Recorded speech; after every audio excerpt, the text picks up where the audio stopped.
massage, they must 두 번째 provide not only 그룹은 physical 마사지사로 relief but 훈련을 also 받은 emotional 사람들로 comfort, 구성되어 있으나 blurring the lines 이는 between 치료적인 servant and 마사지가 confidant. 아니다.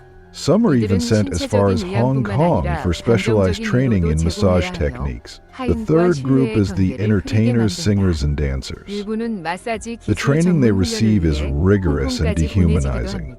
They're taught to entertain, obey, and please without question. Their humanity is systematically stripped away as they're transformed from individuals with hopes and dreams into instruments for the regime's elite. How do you think a system like this can exist in the 21st century? And why do you think more countries and organizations have not spoken out against it? Let us know in the comments below. So, who actually gets invited to these events? The guest list reads like a who's who of North Korean power, but it's more exclusive than you might think. Out of Kim Jong-un's 200 closest associates, only about 40 people are chosen for any given party. These aren't random selections either. Every invitation is carefully calculated based on political loyalty, current usefulness, and sometimes as a test of allegiance. The guests include high-ranking government officials, military leaders, and key figures in the Workers' Party, but here's what makes it really intriguing. There are persistent rumors that foreign dignitaries and even international celebrities have attended these gatherings, though concrete evidence remains deliberately elusive. What's fascinating is how attendance or absence from these parties can actually influence North Korea's international relations. An invitation might be seen as an attempt to improve relations with a specific country, while a notable absence could be interpreted as a political statement or even diplomatic isolation. The selection process itself reveals a lot about how power works in North Korea. It's not just about your official position. It's about your personal relationship with Kim Jong-un, your family's history of loyalty to the regime, and sometimes simply whether you've pleased the leader recently. This creates an atmosphere where powerful officials are constantly competing not just for political influence, but for social access. The parties themselves are a disturbing blend of political theater and depraved entertainment that can last until the early hours of the morning. These aren't casual social gatherings, they're carefully orchestrated events where power is displayed, alliances are tested, and the darkest impulses of authoritarian leadership are given free rein. The evening typically begins with elaborate performances. The Moran Bong Band, a group handpicked by Kim Jong-un himself, often provides entertainment that defies everything you'd expect from North Korean culture. These women perform in off-shoulder evening gowns and high heels, sometimes covering Disney songs with Mickey Mouse and Winnie the Pooh in the background. Other times, appearing in short dresses that draw comparisons to South Korean girl groups. But as the night progresses and alcohol flows freely, the atmosphere becomes increasingly sinister. The parties are fueled by endless champagne, lavish food spreads that cost more than most North Koreans see in a lifetime, and an atmosphere of complete impunity where normal rules simply don't apply. Some of the most troubling reports describe inappropriate and coercive activities during these gatherings, where participants, regardless of gender, are subjected to degrading treatment. Accounts suggest that these events sometimes involve forced participation in embarrassing games or rituals, often while under the influence of alcohol. Such practices reflect the deeper issues of power abuse and control embedded within the system. The members of the pleasure squad are forced to participate in whatever the guests demand. Some provide massages that go far beyond anything therapeutic. Others are expected to engage in intimate activities with whoever selects them, and the entertainers must perform increasingly provocative acts as the night continues. What makes this even worse is that these aren't just parties, they're displays of absolute power.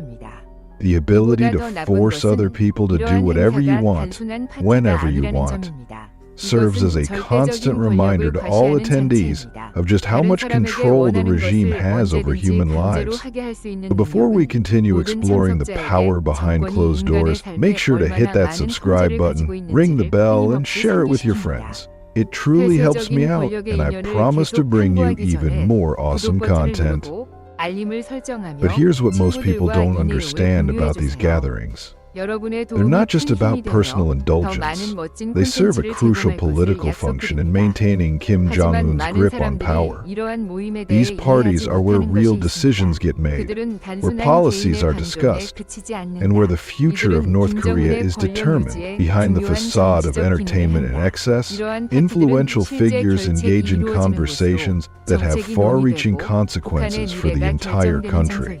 Military strategies are discussed, economic policies are debated, and international relations are shaped over glasses of imported champagne that cost more than most North Koreans earn a year. The guest list itself becomes a political tool. Who gets invited and who doesn't sends clear messages about current favor and prospects. Officials know that their attendance at these events can make or break their careers, creating an atmosphere where loyalty is constantly being tested and rewarded. These gatherings also serve as a form of kompromat, the Russian term for compromising material. When powerful officials participate in these depraved activities, they become complicit in the regime's crimes. They can't speak out against Kim Jong-un because they've participated in activities that would destroy them if revealed. The decisions made at these parties ripple out to affect millions of lives. Domestic policies that will impact food distribution, international strategies that could lead to conflict or diplomacy, and military decisions that affect regional stability are all influenced by conversations that happen while other people are being exploited in the background. What happens in these underground chambers doesn't stay there. The decisions made during Kim Jong-un's secret parties have influenced some of the most significant geopolitical events of the past decade. When you understand that nuclear policy, military strategy, and international diplomacy are being decided in an atmosphere of complete moral corruption, it changes how you view North Korea's actions on the world stage. Consider this. Some of the most aggressive missile toasts, the decisions to engage in diplomatic talks with South Korea and the United States, and even North Korea's relationship with China, have all been influenced by conversations that took place during these gatherings. Foreign policy isn't being made in government offices or military headquarters. It's being shaped in rooms where human dignity is treated as disposable. The presence of foreign dignitaries at these events, while difficult to confirm, represents a particularly troubling aspect of international relations. If foreign officials or business leaders have attended these parties, they've witnessed or participated in activities that would be considered serious crimes in their home countries.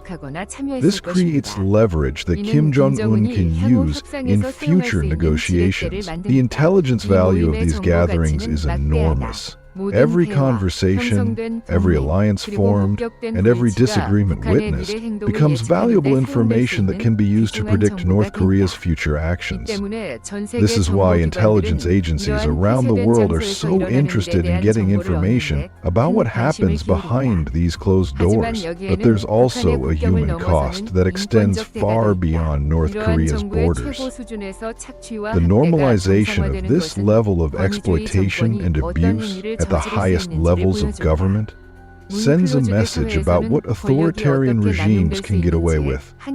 It demonstrates that in closed societies, there are no limits to how power can be abused.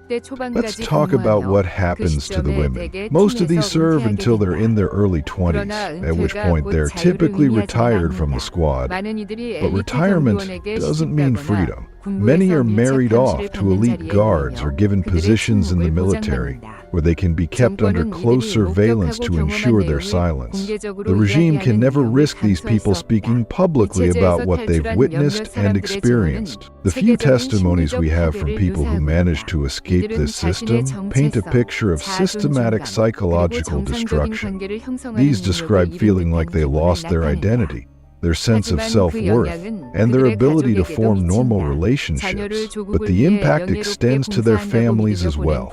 Parents who sent their children away believing they were serving their country in an honorable capacity eventually realize the truth. There's also the broader societal impact within North Korea. The existence of the Squad even if not openly discussed, sends a message to the population about the value of women and the extent of the regime's power. It reinforces a system where human beings can be treated as commodities and where the powerful can take whatever they want from the powerless. What do you think is the long-term impact on a society when people, especially individuals, are treated as tools for control and silenced through fear? Let us know in the comments below. The financial resources devoted to these parties and the squad system represent a staggering misallocation of resources in a country where millions struggle with food insecurity. Reports indicate that Kim Jong-un has spent over $120,000 on luxury lingerie in a single year. Presumably, for the squad, the regime also allocated over $12 million on tobacco products, including premium cigars and cigarettes, while ordinary citizens struggle on daily wages as low as $4.40. What we're seeing with Kim Jong-un's secret parties isn't unique in the history of authoritarian regimes. Throughout history, dictators have used similar combinations of luxury, exploitation, and secrecy to maintain power and control their inner circles. From ancient Roman emperors to modern-day autocrats, the pattern remains remarkably consistent. What makes the North Korean system particularly disturbing is its systematic nature and the way it's been institutionalized across multiple generations of leadership. This isn't just personal depravity, it's a calculated system of control that serves multiple political purposes. The secrecy surrounding these events also follows a familiar pattern. Authoritarian regimes understand that maintaining mystery and fear around the leader's private activities helps reinforce their power. When people don't know exactly what their leader is capable of, they're more likely to assume the worst and behave accordingly. But there's something uniquely modern about how Kim Jong-un has adapted this system. Unlike his predecessors, he's had to navigate a world where information travels faster and international scrutiny is more intense. The fact that he's maintained and even expanded these practices despite global awareness shows just how confident he is in his ability to operate with complete impunity. The information we have about these secret parties comes at an enormous human cost. Every detail, every testimony, every piece of evidence represents someone who risked their life to escape North Korea and tell their story. These defectors face constant danger, not just during their escape, but for the rest of their lives, as the North Korean regime actively hunts down those who reveal state secrets. The regime goes to extraordinary lengths to prevent information about these parties from reaching the outside world. Security personnel working at these events undergo specialized training and have extensive experience in ensuring both physical security and information control. The number of people with direct knowledge is deliberately kept as small as possible. When information does leak, the consequences are severe. The regime has been known to penalize not just the person who leaked information, but their family. But despite these obstacles, brave individuals continue to come forward with their testimonies. Each new account helps fill in pieces of a puzzle that reveals the true nature of how power operates in one of the world's most secretive regimes. One of the most troubling aspects of this entire situation is how little international action has been taken, despite widespread knowledge of these abuses. While governments around the world condemn North Korea's nuclear program and human rights violations in general terms, there has been remarkably little specific focus on the systematic exploitation represented by the pleasure squad system. Part of this reluctance comes from the difficulty of verification.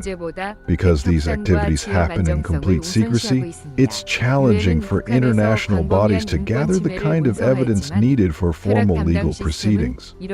But there's also a political calculation at play. Many countries prioritize nuclear negotiations and regional stability over human rights concerns.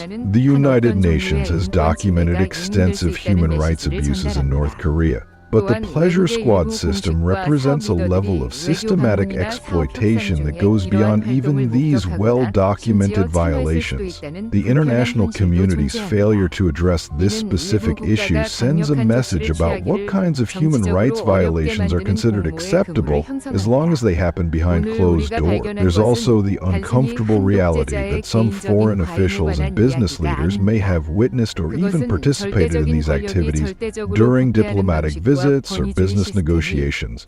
This creates a web of complicity that makes it politically difficult for some countries to take strong action. What we've uncovered today isn't just a story about one dictator's personal excesses. It's a window into how absolute power corrupts absolutely, and how authoritarian systems create environments where the most basic human rights become meaningless.